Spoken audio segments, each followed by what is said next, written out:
Welcome back to another edition of the Unreasonable Odds podcast. I'm your host, Steve Buchanan, with Julian Edlow, who is also a host. He's a co-host. We're all both hosts. We're just going to talk about all football in this upcoming show. We have a really packed show, by the way. We have a couple of interviews we're going to get to. Yeah. Johnny Avello is going to be on usual Monday. I'm actually going to join Johnny Avello for this segment, my first time. MLB Network is done, so now I am readily available. We're recording this on Tuesday. Usually we release on Monday, but a little schedule conflicts pushed us to Tuesday, October 26th, about 12 in the afternoon. A little before that, recording this segment here. Julian, how you feeling, my dude? I don't think Johnny's going to like you. We had a good thing going. I mean, that's fine. I mean, I'm not very liked across the industry, so that's just kind of like the shtick that I stick to. So unlikable, Steve Buchanan. Yeah. Happy to join Johnny Avello, but odds are coming up. We also are talking to the man who won that massive parlay back in week 7, $1.3 million. We'll get his insight on that as well. And then, of course, we're going to go over the board a little bit for week 8. A little kind of a quick look here, but of course, we'll get a deeper dive on Thursday. So let's start with one of our favorite segments, Cash It or Trash It, going over some of our bets from week 7. I'll just start off right off the bat here. Packers, love that line, even though it got a little too high for my liking on Sunday, got as high as 8.5. I believe it ended up closing at 8, but that really wasn't an issue either way. The Packers absolutely had a handle on that game. That was one of my favorite plays on the week. Really no sweat on that one there. And so hopefully you got on that a little bit earlier, but really didn't end up mattering. They were able to cover easily in that game. Yeah, Green Bay got through there. It was interesting because Washington did well, yardage-wise. That game was won on turnovers, specifically at the goal line for Washington. Sloppy stuff. And now we have the Packers on the short week. No Devontae Adams, COVID concerns. That's something we'll talk about for week 8. You want to talk about a line moving a lot of points for a wide receiver. But yeah, I'm with you. I mean, it was the Packers-Patriots tease for me. Yeah. Teasers continue to crush. That's just the sweet spot for me, for us, getting those touchdown-ish favorites down to the money line. And once again, we're giving ourselves value, because if you money line parlay the Packers and Patriots, it's like minus 185. And you're just laying a couple of points saying just, Patriots win by 2 or more, Packers win by a field goal or more.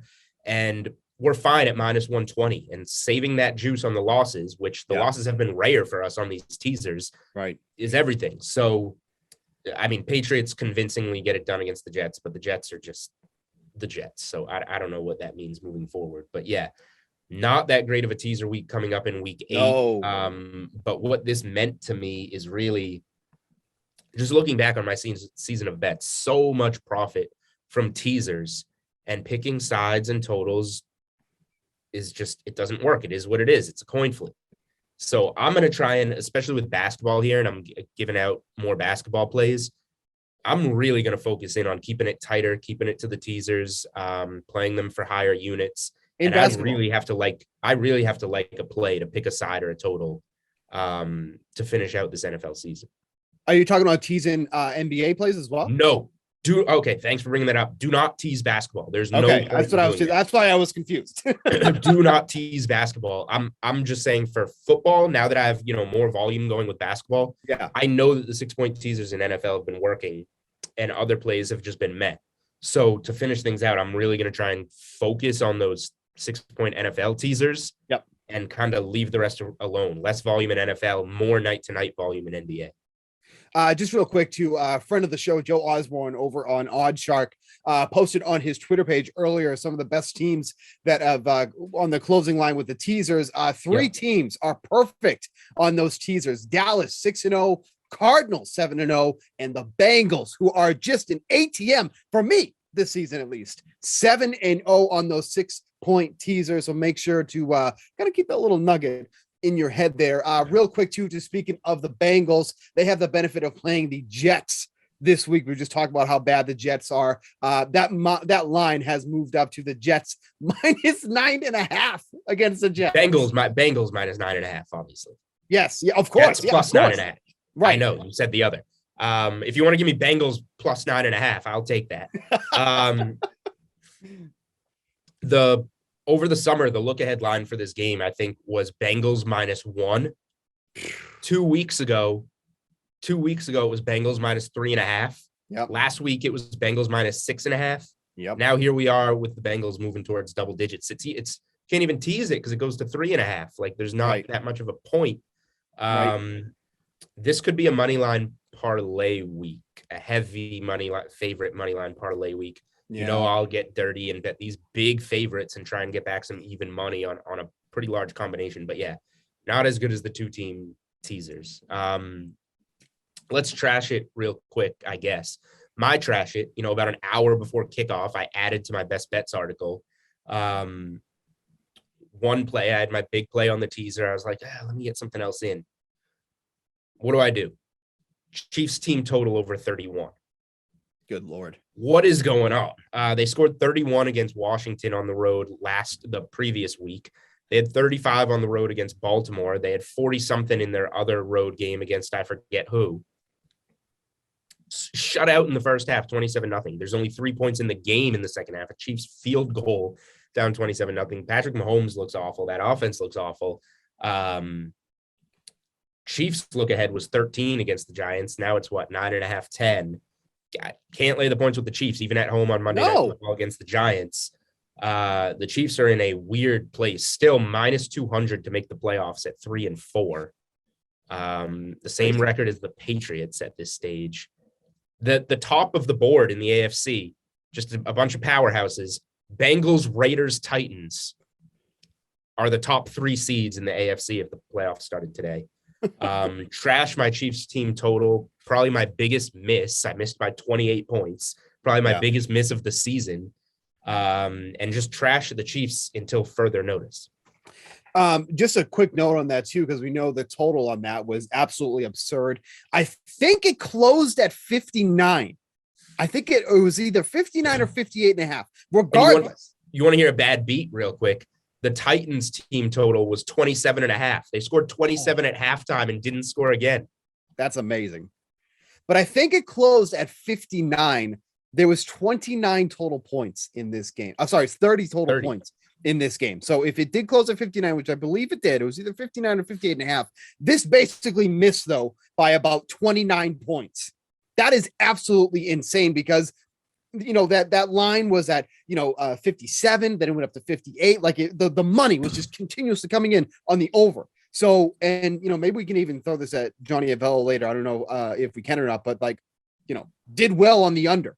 I'm sorry, on anybody who took the over on that game, not even close on that one. We're going to ask them about the Chiefs and, how you price them moving forward. We can ask them about how you set those totals on the Chiefs because this offense is all over the place.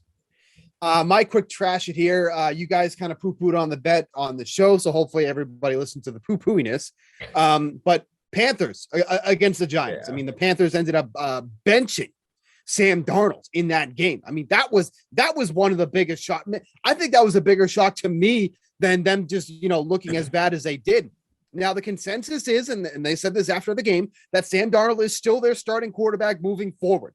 But that is not a good sign that they're benching Sam Darnold for XFL legend PJ Walker. Go ahead. 3 weeks ago, everybody was like, oh, maybe take the value on Sam Darnold MVP. Now it's all right. Can we get Deshaun Watson for 3 firsts? Right. Right. It's amazing the turnaround that this team has taken after, really looking good in the first 3 weeks of the season, but, consider the competition that they were facing. I think that's just going to be something to watch because the reason for benching Darnold was that they wanted to generate a spark, supposedly. I don't know about you, but I think that says more about Sam Darnold's play than wanting to, quote unquote, generate a spark. If the Patriots were down, big when Tom Brady's here, would Bill Belichick bench Tom Brady to generate a spark? No. There was that game we're on to Cincinnati where they got blown out Monday night or Sunday night in Kansas City and Garoppolo played the last half of the fourth quarter. That's just like game out of reach thing and you bench your valuable. But that game wasn't out of reach for the Panthers. You got 3 points. Try something. I don't know. I don't think it's that big of a deal. So there was that. So that was an easy, trash it. Like that was over when the coin flip happened. Basically, that's how it looked. The Panthers just no life there, and obviously the loss of Christian McCaffrey is rearing its ugly head way more than I think people are giving it credit for. So the Panthers, for now, that's another team where it's just gonna keep them on the board for a while. Moving forward, you just can't trust them there. So, looking at the board for week 8 now. You already mentioned this is not going to be a teaser week. A lot of really close spreads. We talk about how absurd some of the spreads were for last week. Much tighter this week. A lot of 3s, a lot of 4s on the board for this week. Obviously, we'll see some movement as the week goes on. 2 of the biggest favorites on this slate: the Bills -14 against the Dolphins, and then the Rams -14, who are also one of those teams that were in the double digits of spreads last week, did not cover against the Lions. The Lions came out firing last week. Yeah. I mean, the Lions are a scary team. I still feel good about my under 5 wins at plus money. Yeah. I don't think they're going to get to 5 and push me there, and their live win total, their in-season win total is 2.5. That you could maybe interest me in the over, because they play at this point fearless. Like you come out against the Rams and it's just fake punt, fake field goal, onside kick, fake punts twice. Maybe that was right. Twice. Maybe that's a little bit of Goff revenge, like wanting to get the win in LA. But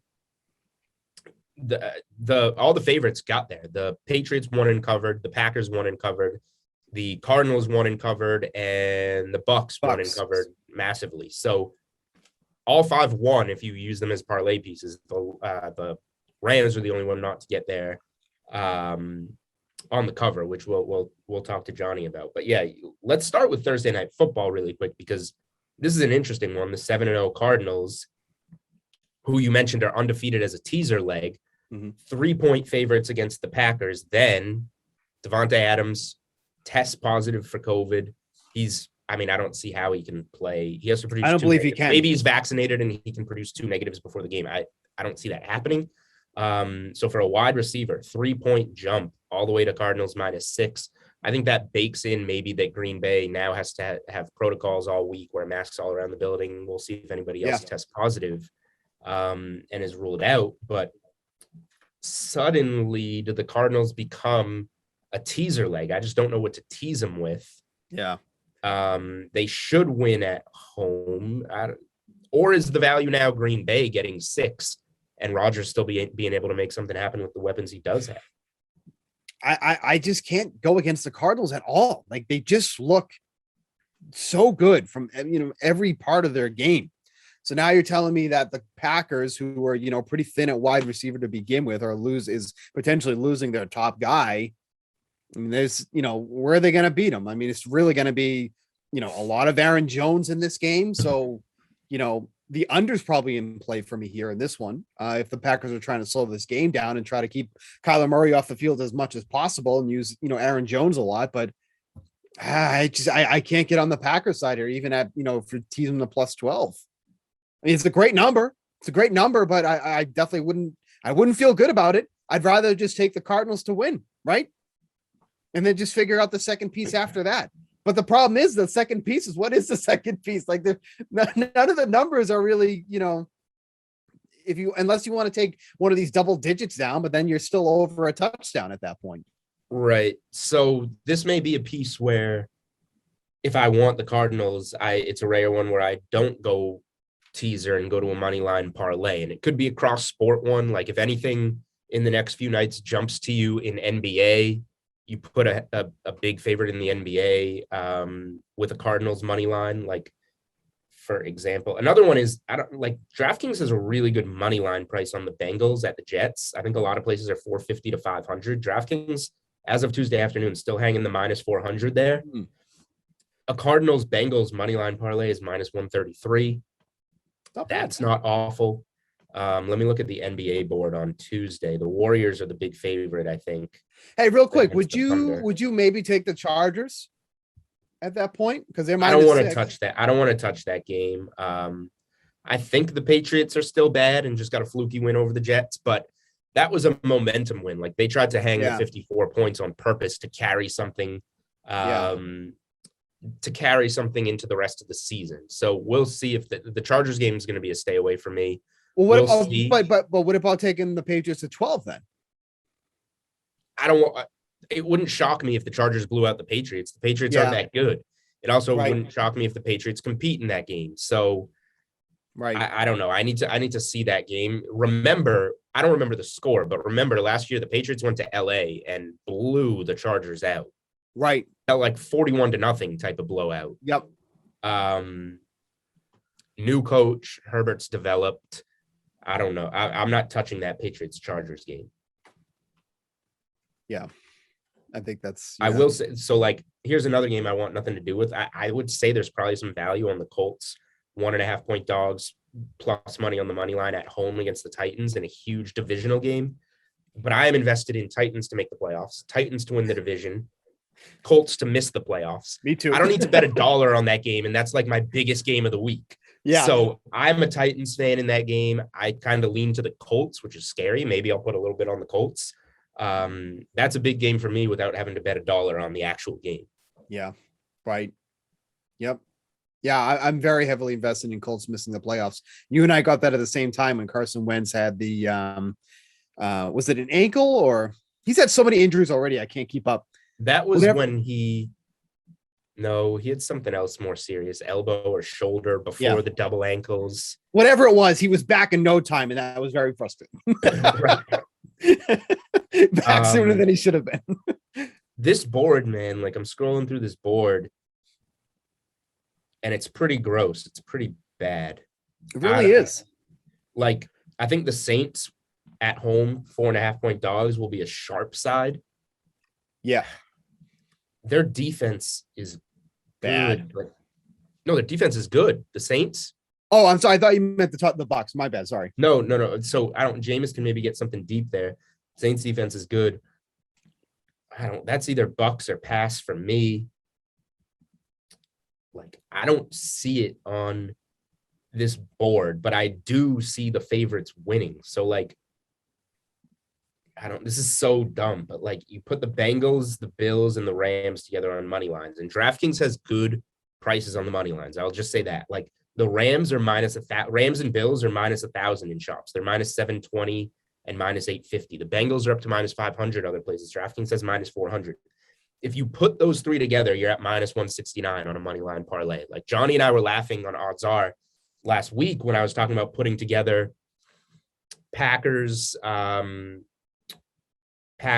Rams, Bucks, and who was the other big one? The Cardinals. But it all came through. Like, I don't see the Jets, Dolphins, or Texans winning any of these games. So, like, right. We're going way back to the Panel B days with Alex Jankowski on the podcast, the heavy favorites money line parlay. This could be a week for it. You get some college in there. Like, maybe the other one is like Georgia. Georgia's playing against Florida. Georgia's not going to lose that game. Let me pull them up. Real quick, too, a quick note on the Saints. There is a chance that Michael Thomas is active for this game. I don't care. Well, I don't care. He's not going to be healthy enough to concern me, I would say. So if you add Georgia minus 600 against Florida to the three big NFL favorites, minus 118. I tweeted out earlier in the week with Ohio State in it that it gets you even money. Ohio State, 18.5 point favorites hosting Penn State. But the money lines are coming down on these other ones. I don't even think you need to.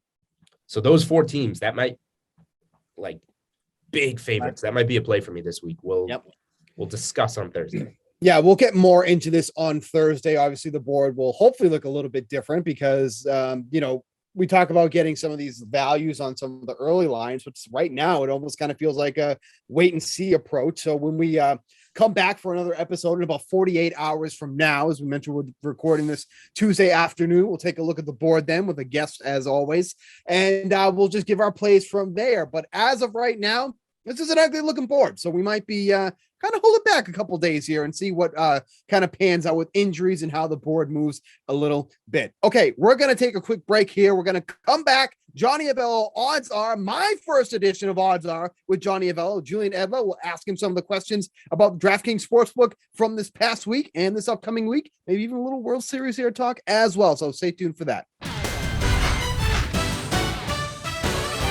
All All right, everybody, and welcome into another edition of Odds Are with Johnny Avello. As you would expect, the director of race and sportsbook operations, Johnny Avello, joins me as usual. However, the special guest all of a sudden this week, a co-host, actually showed up to his own podcast. Steve Buchanan is here for his first Odds Are with Johnny Avello segment. So, Steve, I feel like I need to welcome you in first. I mean, I watch my own podcast. I'm always jealous that I'm not a part of these segments, but here we are on to week 8, finally getting to join. Lovely. And Johnny, welcome. Happy NFL week 8. Thank you. And Steve, I'd like to welcome you to Julian and my segment. Thank you. Yes, well done. All right, let's get down to business. Another wild week in the NFL. I say that every week when we open. The 5 big favorites did all win. The Cardinals, the Bucks, the Patriots, the Packers, and the Rams. However, the Lions did pull the cover in that one. But if you had the big money line parlay, it did get through, as we kind of talked about last week. Lions jump out to that quick start, playing with no fear in LA. They're going to be a weird team to deal with down the stretch. But last week we spoke about all these huge favorites. So how did the book wind up doing in these games? And were there many 5-leg or 4-leg money line parlays that got through?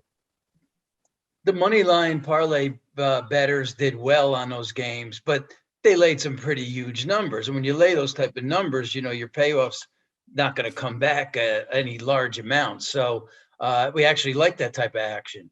But the reason we didn't get totally carried out was the Ravens losing.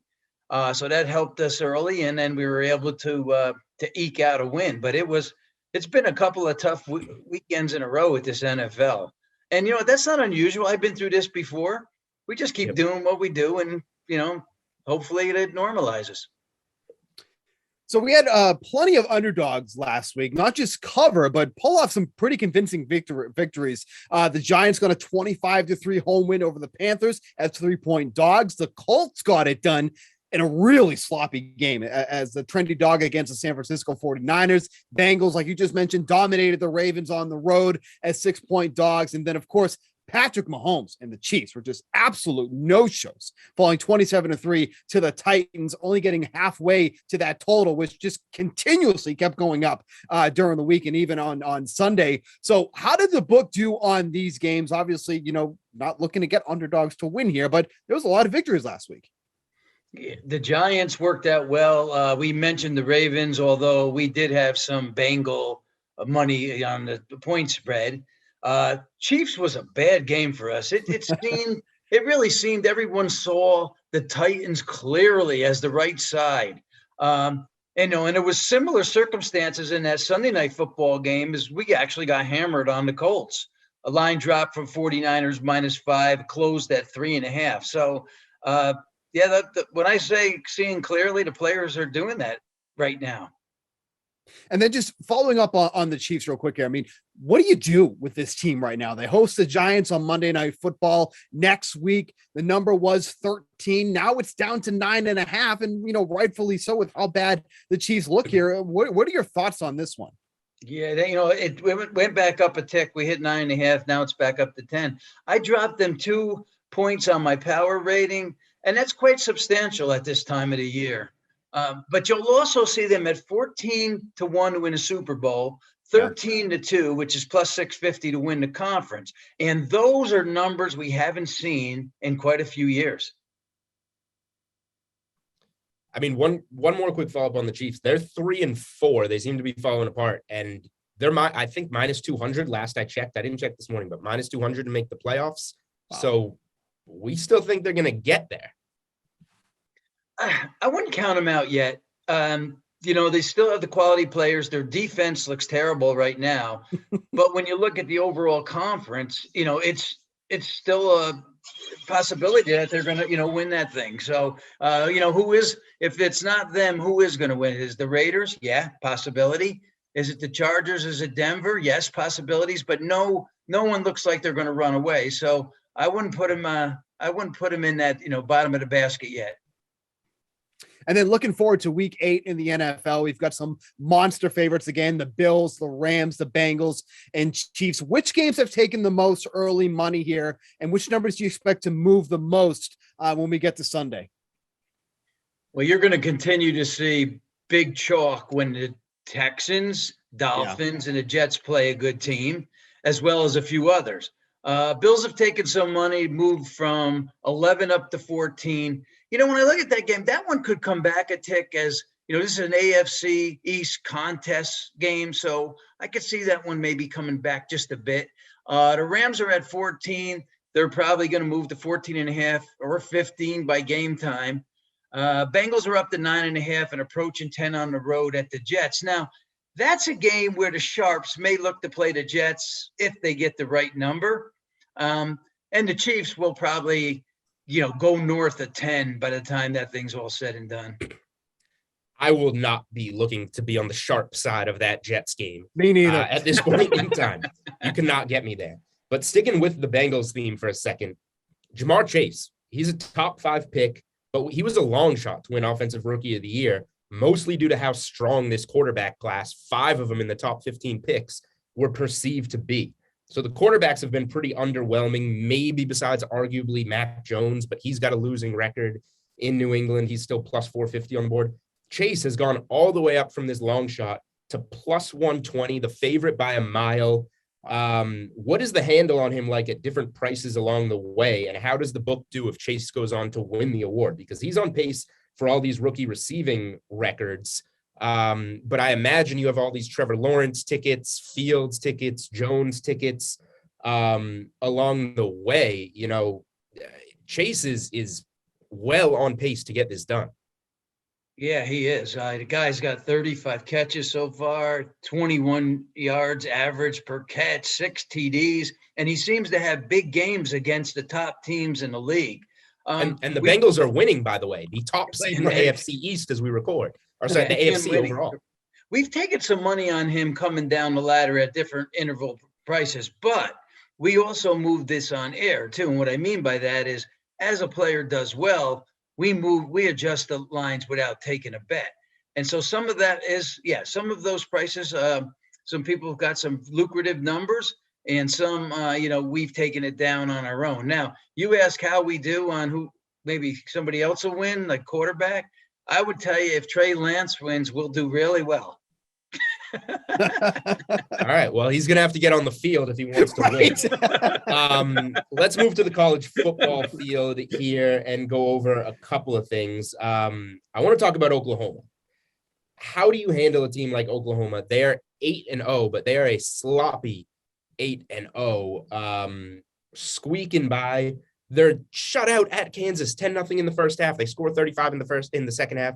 They get there. They almost don't. It takes a couple of miraculous plays. Now you've got them. This is a team that had the preseason Heisman favorite, who's now benched for another quarterback. They're 20-point home favorites against Texas Tech. I know Texas Tech canned their coach this week, who they already pushed their win total in half the season. They're firing coaches. And Oklahoma is minus 230, I believe, to win the Big 12 title game. How do you handle a team like this, who is still there technically with all the wins, but something's going to come undone at some point, being a 20-point favorite against a, trendy Texas Tech team who's done well early, and a minus 230 in the conference title game? Escaping and winning. That's the theme for Oklahoma. They definitely have a few tough games left. Even after Tech, they got to play four ranked teams, right? They got to play Baylor, Iowa State, and then Oak State. And those teams are all behind them in the conference with one loss, but they're going to be a favorite in each of those matchups. Now, remember this, Julian, since Caleb Williams has taken over, the team has responded and are getting better. I think they feel more confident they could win.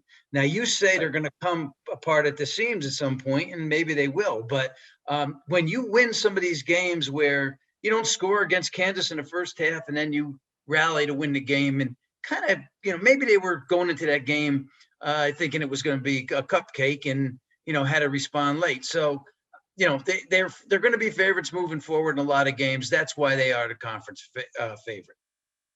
I have them at minus 130 to win the Big 12. So from preseason. So I hope they get there. I'm concerned, but given the current number, I guess I have some decent value. Let's go to a team that is not going to be cashing many futures tickets in any way. And that is Clemson, who is now 4-3. 0-7 against the spread. Huge disappointment. Betting unders has been insanely profitable with them. This trend that I found, I don't know if this matches up perfectly to DraftKings Sportsbook closing lines, but I saw this on Twitter. If you have bet against Clemson and taken the first quarter, first half, and full game under in every game this season, you have gone 32, 3, and 2 on those bets. What goes into setting the number for Clemson right now on the spread and the total? Yeah, Clemson's a different team than the Clemsons I'm used to booking. Dabo's got his hands full this year, and I bet you can't wait for this season to end. Last week, we opened them a favorite. Then Pittsburgh got pushed to a substantial favorite. So the bettors are just all over against this team right now. So we're power ratings wise, we've dropped them quite a bit. They're not even in our, top 20 right now. All right, switching gears over to the World Series, which gets underway tonight as we're recording this Tuesday, October 26th. The Astros get there, keep that $250,000 Macker bet alive. The Braves have continuously shocked all throughout the playoffs, being underdogs in both series, but they are here in the World Series. What's the handle like on the World Series? I assume the book is needing Atlanta to win this one, come from behind once again in terms of the favorite in the series. Baseball betting's been good all year. Playoffs betting has been great. And now we're into the World Series, and the numbers so far look, very promising. Maybe to shatter any of our series that we've done in the past. They do like Houston for both game one and the series. These numbers have both gone up. The series price now elevated up to about $1.50. They are also betting the player prop matchups. They do like these prop matchups we put up. Pitcher matchup, most hits, most total base matchups. We got a lot of content up on the World Series this year. Just real quick follow up on that. Are you surprised that people keep, fading the Braves despite them, continuously overcoming all the odds and being underdogs consistently? I'm not, Steve, because when you look at the matchups for these two teams, Houston actually has the better team on the field. Right. And Houston has, I would say, probably a little bit of edge in pitching. What we've seen so far from Houston is, games that they go out and hammer teams, whereas the Braves, that's not their style. The Braves style is, to eke out a win somehow, maybe even late. So, anything could happen in the World Series, but, Houston is the favorite in this for a reason. I think everybody's looking at it the same way. All right, before we get you out of here, Johnny, NBA also about a week in the books. Number one, how has the early handle been on NBA? And number two, just a few games in, which NBA teams are losing the book the most money? That's interesting. Yeah. Baskets always do well for us at, DraftKings. It's one of our top offerings. The teams Bulls are costing us a few shekels. With their 4-0 start. There you go. Raise your hand there, Julian. Yeah. And the Pistons and Thunders haven't won a game or covered a number yet. So that would be a couple of bad teams on the opposite end. I've bet on the Bulls 3 times so far. I have the Bulls over 43.5 wins. I'm feeling good. I like the Bulls. So I'm glad that you went there. All right. That is an episode of Odds Are with Johnny Avello. And Steve Buchanan was glad enough to join us. I'll be here throughout the rest of the season. So I'm here, baby. Let's go. All right. Well, now Johnny knows about this. If you're a fan of people winning $1.3 million on a parlay, we talked to that bettor on this podcast. We are going to have you listen to that right now.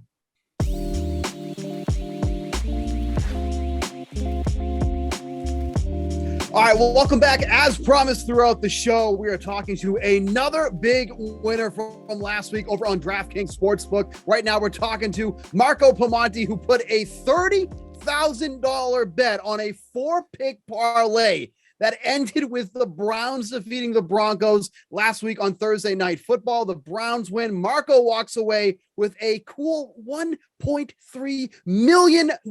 Marco, my man, thank you for joining the pod, man. Appreciate it. No problem. Happy to be here, guys.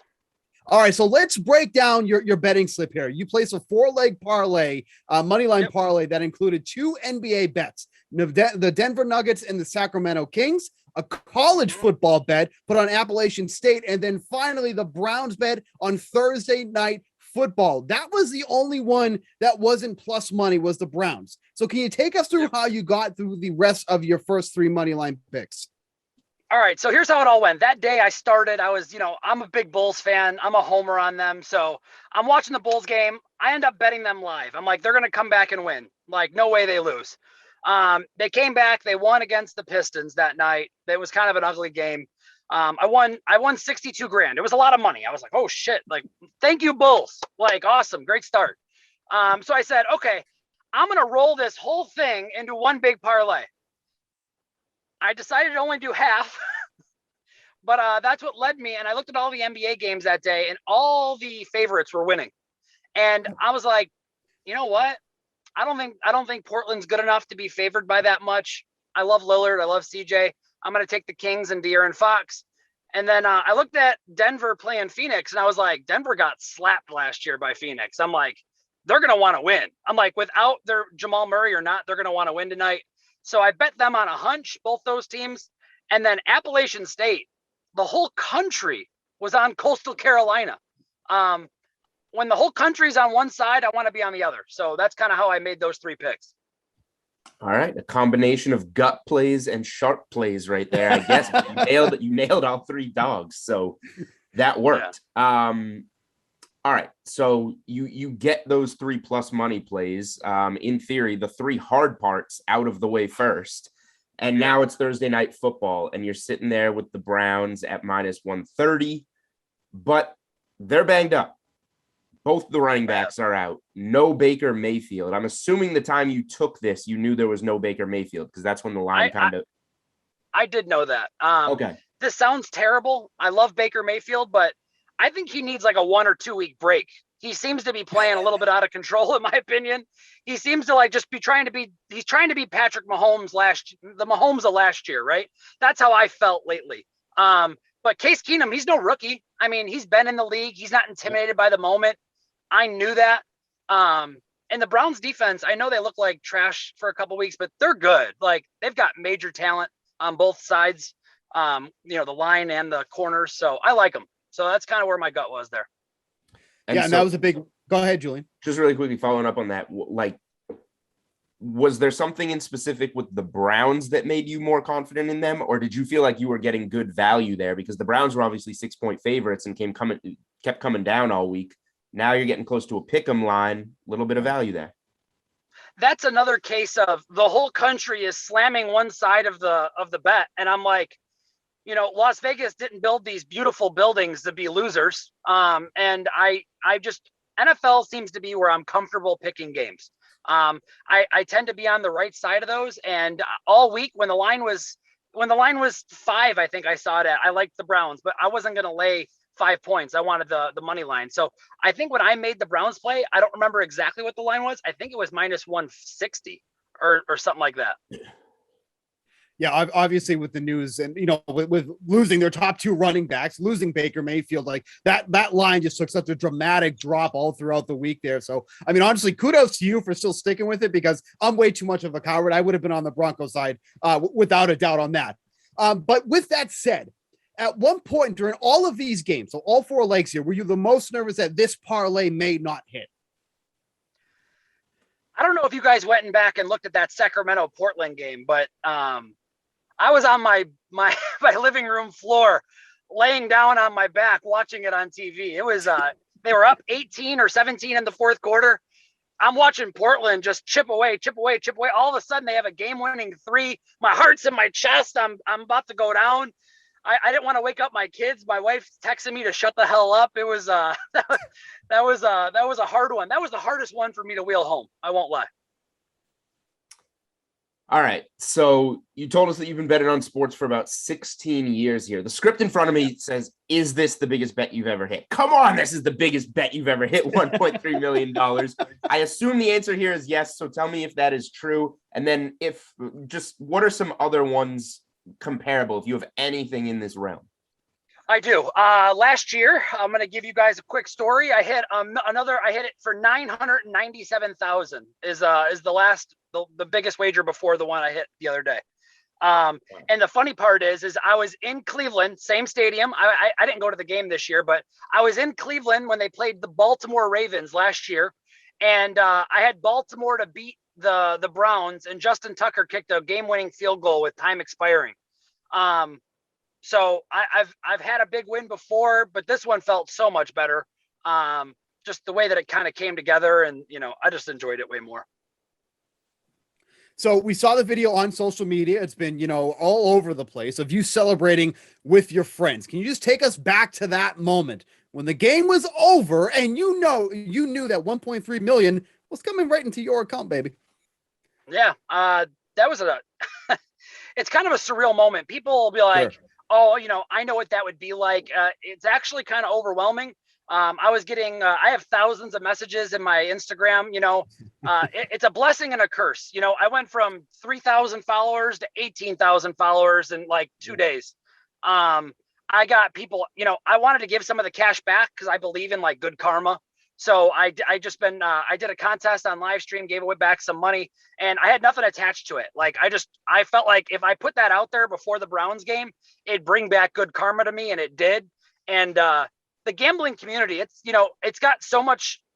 You can be from Oregon or New York, and you're a gambler, and you love each other, and you love that. And I love the sports world. I love it. So it was a big moment for me. It felt great, but my friends kind of made it even better. They were totally supportive.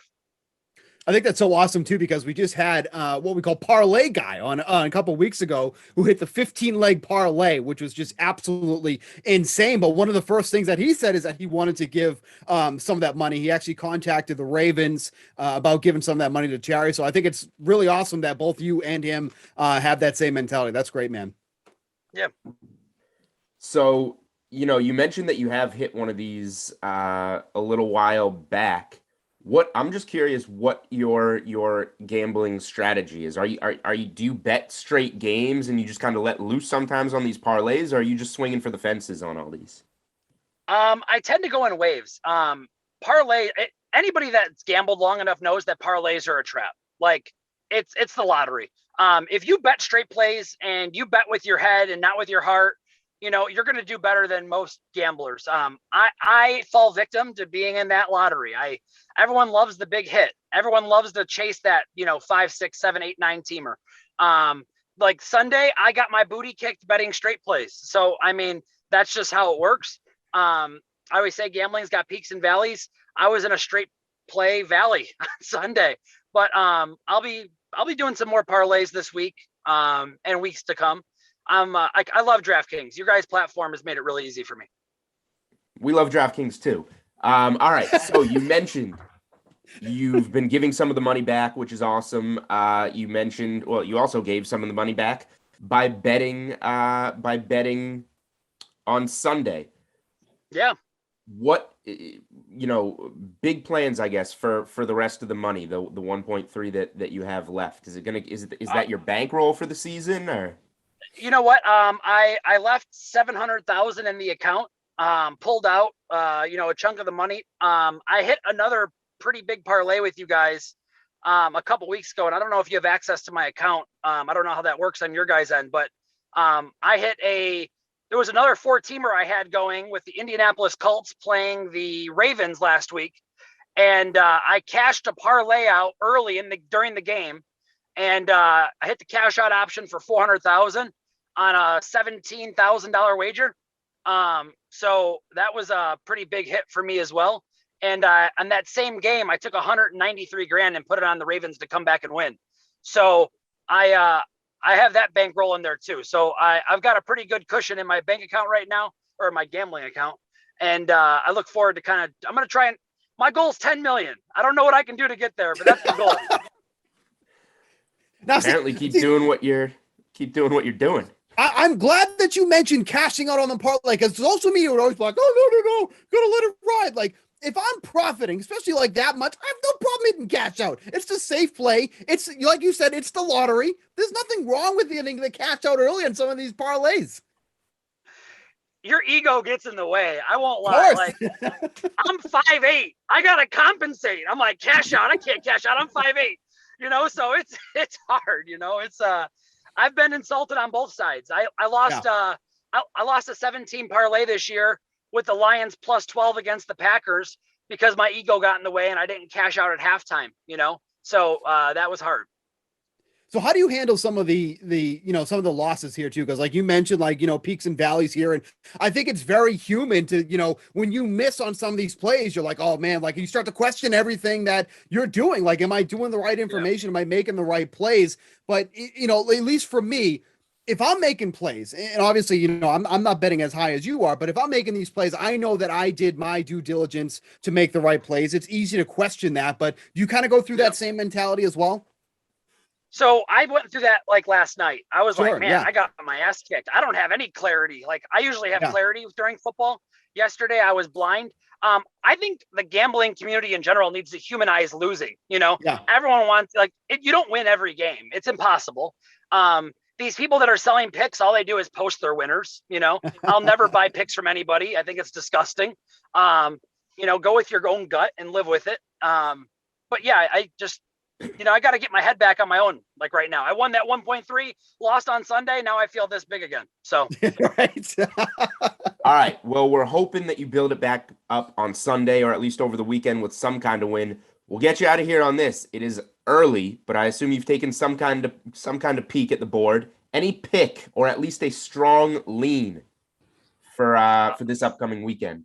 And we are not holding you accountable, so don't worry about that. All right. I'll tell you right now. I'm going to pull it up for you real quick.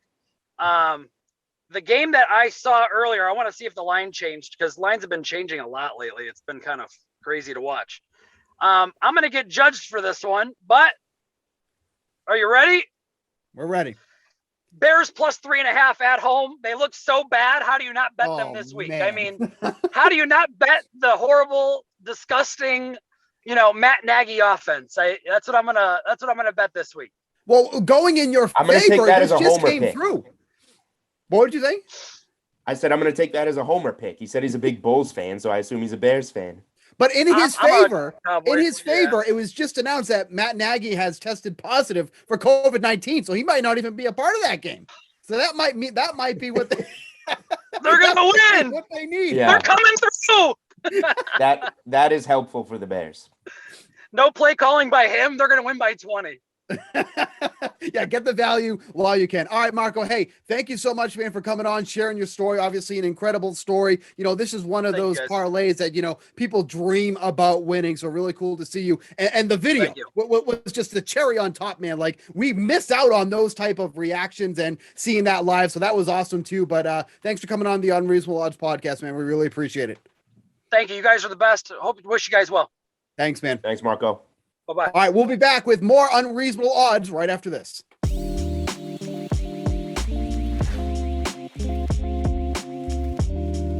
Alrighty, well, that's how you win $1.3 million in a parlay. Steve and I will be looking forward to doing that ourselves in the near future.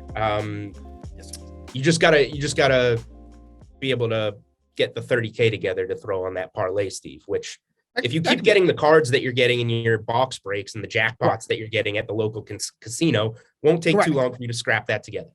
A lot of autos next to me. All right, let's take care of some housekeeping. Congratulations to the 10 of you that listened in and won $50 free bets on DraftKings Sportsbook. Good luck with your free bets. Hopefully you got something cooking up this upcoming week. Another reminder, when you answer the question, get it right. They are layups and include your DraftKings username. Some of you got it right. The answer was the Milwaukee Bucks won the NBA championship last year. You didn't include your DraftKings username. Can't give you a ticket, a free bet if you don't have a DraftKings username. Some of you said the Tampa Bay Buccaneers. I didn't say Super Bowl. I said NBA championship. Listen to me. I'm trying to give you money and get them right. We will have another contest this week, giving away likely tickets, I would say, to DraftKings DFS contest, maybe free. To be determined. Don't promise. To be determined. Yeah, we're giving away something later in the week on Thursday's podcast if you listen in. So make sure you're following at Unreasonable Odd to get your hands on that. Congratulations to those of you that have won Millionaire Maker tickets, free bets, and so on. So yes, follow the podcast at Unreasonable Odd on Twitter for that. Follow Steve on Twitter at SBKN24. Follow me on Twitter at Julian Edlow, because some of the content that we will have for you next week will be coming live from the Sports Betting National Championships. That event is being put on by DraftKings in New Jersey. We will be there. We will have an episode of Unreasonable Odds, not live, but on site from the event for you guys on Friday next week. And then we'll have coverage of the event throughout the weekend. So that's something for you to tune into. That's a show, I think, right? Yeah, sure. All right, great. Thank you for listening to Unreasonable Odds. We will be back on Thursday with a guest to cover the NFL Week 8 board.